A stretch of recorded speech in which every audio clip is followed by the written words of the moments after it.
something good.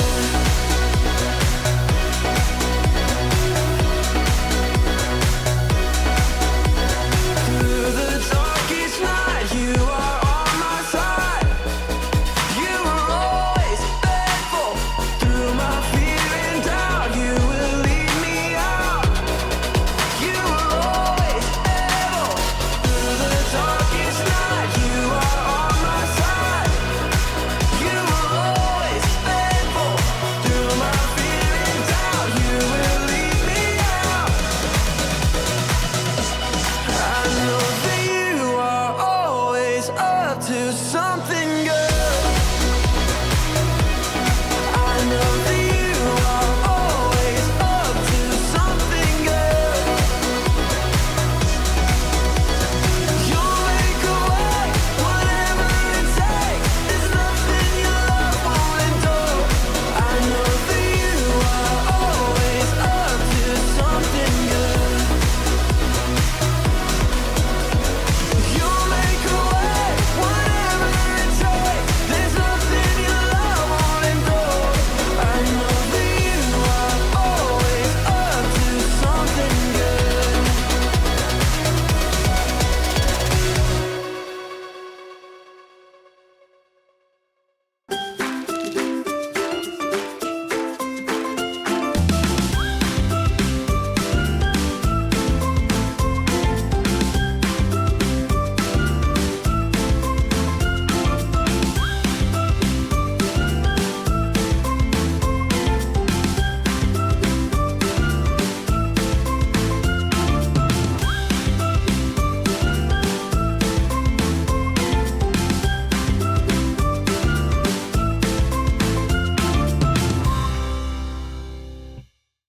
Hi there, little chicken nuggets. It's me. It's me, Carl. It's me, Carl. Welcome to Grow TV. Welcome to Grow TV. Hosted by Carl. Where we have fun with our friends, talk about Jesus, and go over everything the Bible has to offer. Now once again, welcome to Grow TV. Hey, Handy. Hey, Carl. How you doing? Fine. And you? Good, good. What's that? Huh? What's the that? What's that? What? Oh, this. Yeah. Oh, it's nothing. They gave it to me when I ran the 5K this morning. 5Ks? What is this, math class? It's a race, Carl. It's 3 miles. A 5K is 3 miles? I don't think you know what you're talking about, Andy. Plus, why don't you give me one? I want a trophy. Well, you have to do something in order to get one. I do stuff. Okay. I didn't mean it like that. I meant like a race or like a competition. Why do you want one so bad anyways? I don't know. It's cool. It makes you look important. I want to be cool and look important too. Oh, goodness, Carl. Okay. Are you ready For what? for this? Wah! Ah! Wah! Hey, what is this? Why am I small and why are you a giant? Am I dreaming? Ouch. I don't like this dream. Carl, you are not dreaming, okay? All right? I figured I'm going to take the lead on this one because you really need to hear the story of Nehemiah. Me a who with a whaty? Nehemiah. He was a cupbearer a long time ago, back in the Old Testament times. What's a cupbearer? Is that what they call it when a grizzly drinks the second half of your coffee? No, it was a job. Nehemiah worked for the king of Persia. He would taste the food and drink for the king to make sure it wasn't poisoned. But the thing is, Nehemiah wasn't from Persia. He was from Jerusalem. Like his fellow Israelites, all of them were brought over to live in this new land when their land was taken over by other kingdoms. Oh, that's awful. Yep, and one day he got even more terrible news. Oh no, what was it? He was told that his hometown of Jerusalem was in really bad shape. These people had turned their backs on God, and the city walls even had been torn down and ruined. Well, that's a bummer. How'd that make Nehemiah feel? Not good at all.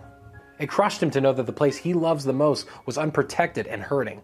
He wanted to do something about it. He wanted to help, but he knew he would have to ask the king first. Whoa, whoa, whoa, whoa, whoa. Hold up. What? Do you think I was born yesterday? Do you think I got nothing but beautiful silky locks of hair up here? What are you talking about? I've read the Bible enough to know that you just can't go talk to the king. The king is like super important. Nehemiah would never speak to the king, would he? Well, get this. When it was mealtime, the king had looked over at Nehemiah and noticed that he was upset. The king had asked him what was wrong. So it gave Nehemiah the perfect opportunity to tell the king everything. Wow, I guess the king really liked Nehemiah to talk about his feelings and stuff. Yeah, I guess so. Nehemiah told him he couldn't help but look sad because the city that he loved was in ruins. Then the king asked, "What is it that you want?" Oh no, this is it! Don't do it, Nehemiah! Just keep your head down and say, "That is all, my king." You're pushing your luck, Nehemiah. Don't worry, Carl. So this is what happened. Nehemiah first prayed to God and then said this: "If it pleases the king, and if your servant has found favor in his sight, let him send me to the city in Judah where my ancestors are buried so that I can rebuild it."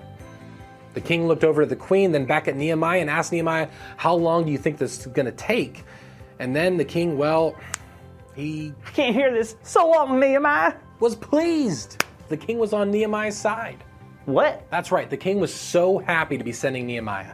And Nehemiah was so thrilled to go back to his hometown and rebuild the city walls. Wow. So Nehemiah became like a contractor and helped fix his own town? So what is this? Is it National Make Carl Feel Bad because he hasn't accomplished anything Day? Because if it is, you're doing a great job celebrating it. I don't mean to make you feel bad, Carl. I want this to encourage you. Encourage me? How can that story possibly encourage me?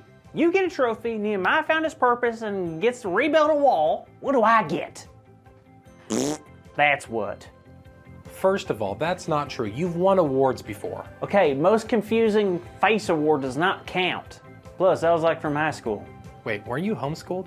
Is there another point you're trying to make, Andy? Sorry, I think you're missing the point. God knew the desires of Nehemiah's heart. It was to go back and restore the city that meant so much to him, to help heal a broken community.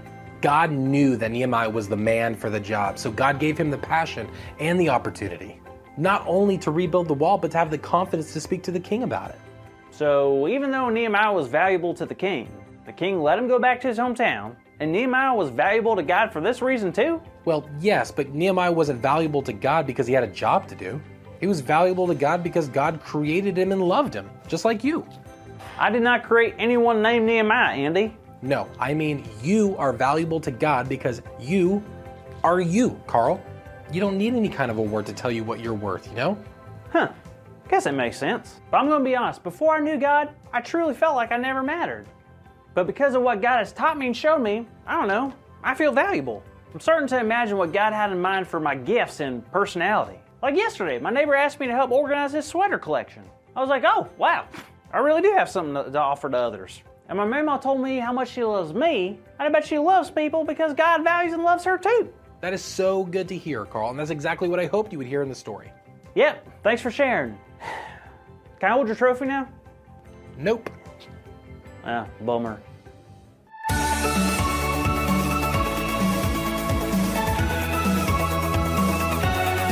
Well, hey there, kids. I'm so glad you're here because we have an awesome big idea today. That big idea is, because of God, I can feel valued. How great is that? Now, on the count of 3, we are going to shout it as loud as we can, okay? Ready? 1, 2, 3. Because of God, I can feel valued. Perfect. Wonderful job, everyone. Now, I appreciate you watching Grow TV this week, and I hope you come back and see us next time, all right? Perfect. See you later. Thank you for watching, and tune in next week for a new episode of